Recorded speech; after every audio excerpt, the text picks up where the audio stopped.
আপনার সাথে কি এমন কখনো হয়েছে যেমন ধরুন একটা ছোট কথা মাথায় ঘুরছে, ঘুরতে ঘুরতে পুরো রাত নষ্ট হয়ে গেছে। একটা মেসেজ দেখলেন, সিন, কিন্তু রিপ্লাই আসেনি।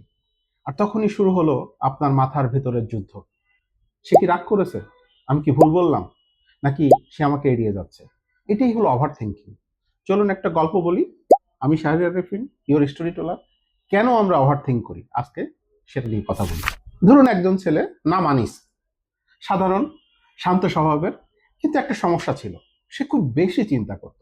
একদিন তার অফিসের বস শুধু বলল, তোমার রিপোর্টটা আবার রিভিউ করো। বাস, এই এক লাইন। আনিসের মাথায় শুরু হলো বসন্ত। তার মাথা ঝড় এসে পড়লো।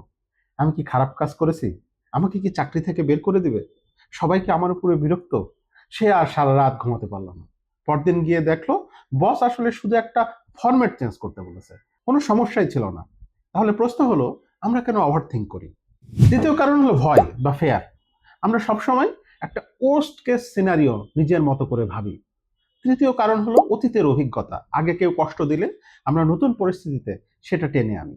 চতুর্থ কারণ হলো নিয়ন্ত্রণ হারানোর ভয়। আমরা চাই সবকিছু বুঝে নিতে, কিন্তু বাস্তবতা কিন্তু সবসময় ক্লিয়ার থাকে না। এবার আমরা গল্পে ফিরে আসি। আনিস বুঝলো তার সমস্যা আসলে অফিসে না, তার সমস্যা ছিল তার মাথার ভিতরে।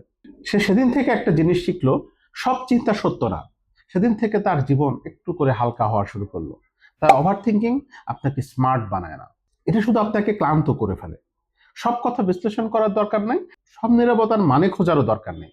শেষে একটা কথা, যেটা আপনি কন্ট্রোল করতে পারবেন না সেটা নিয়ে বেশি চিন্তা করার দরকার নেই। এটা শুধু শুধু আপনার মানসিক লোড বাড়াবে। ধন্যবাদ।